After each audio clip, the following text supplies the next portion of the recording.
I'm most excited for Strand. That's going to be super epic, just to introduce a new damage type. What's cool about Strand is it can take so many forms. The first time players see some new super action for Strand is going to be really exciting.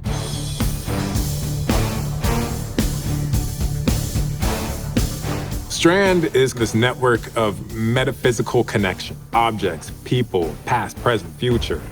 We call it the weave. Anytime a guardian needs to use Strand, revealing all the strands around them, reaching in, weaving weapons.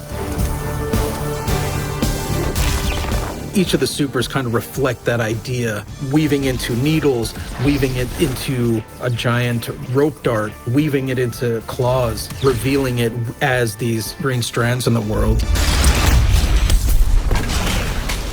Green was definitely like something that we were excited about because it stood apart from other damage types. It kind of gave it like its own visual language. World strands are the things that are like more organic, flowing. It almost looks like a curtain of strands that flicker in and out of reality. The idea of like the strings, like the strands lighting up the world.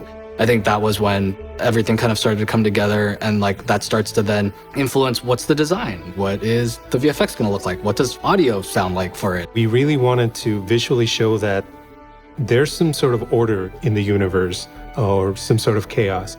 But when players take it in, they're weaving these weapons of destruction. When developing Strand, we wanted the emotional fantasy to be based on ropes and strings, and the mechanical fantasy to be rapid movement, creating objects out of these strands. When you are in each of your super states, you have these strand elements that are on you that are connected from above. Things that you create are constantly revealing this world of strands around you.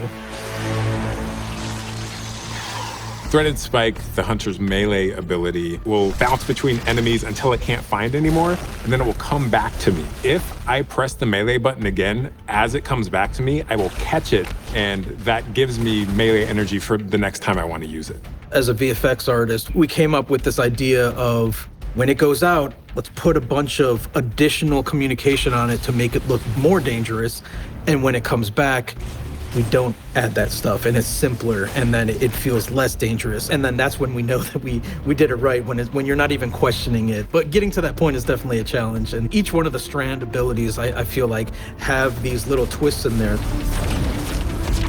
It's so important that you can tell what it is at a moment's notice. And then as we go through the process, there's revisions and refining it based off of play tests. Sometimes there are small visual changes. Sometimes it's like overall big differences. And I think a good example is the Titan Super.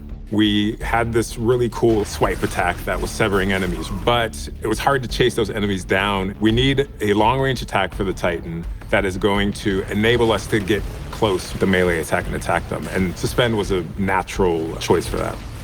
One really cool thing we're introducing with Strand is the ability to suspend combatants. Combatants are lifted up into the air, they're suspended in these strand webs.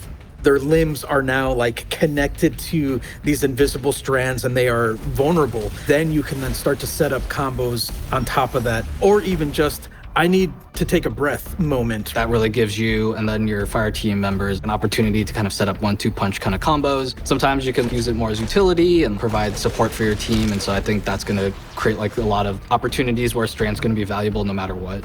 I think it was really that moment where everything kind of like clicked and we're like, everyone on the team was like, oh, I get what Strand is now. A big part of Strand looking at the concept art that we tried to clue into was the idea of cosmic webs. What do cosmic webs sound like? Anything that kind of evoked this feeling of tension and pulling. Things like recording as rubbing on plastics, leather gloves. We would string out a big sheet of plastic wrap and running our fingers along it in really weird performative ways. We actually start taking these sounds and combining them together and creating new things that are starting to sound a little bit more like something that could be put into the game. That's just kind of the fun part of the sound design process that really brings everything together. Some wacky things have happened as we've developed Strands, interactions we didn't necessarily anticipate. When you pick up a tangle and you throw it, You can grapple to that tangle, and you're sailing through the air after this tangle, which can then hit an enemy, blow them up, and then you just swoop in and follow up. Designers will find these bugs that will come back and be like, oh, actually, you can do this. And you're like, let's double down on that, you know? Let's make that bug a feature. One of the coolest things about the way that we work at Bungie is we will take someone's awesome idea, and through playtesting, through iteration, we can keep tweaking it and make the idea better. And then as we start to add the animation support, the VFX support, the audio support, that's when it really starts to come to life. All of that goes into making Strand this quality new damage type. You can imagine how it could work on paper, but then when we actually have the final result, wow, this is gonna be something special. And feels like nothing else I've ever played before. As players experiment and figure out all the weird things they can do, they're gonna get even more excited. Oh yeah, this is cool. Like this is it. Once it goes live, then it's like, all right, let's see where players take it, and that's actually really exciting.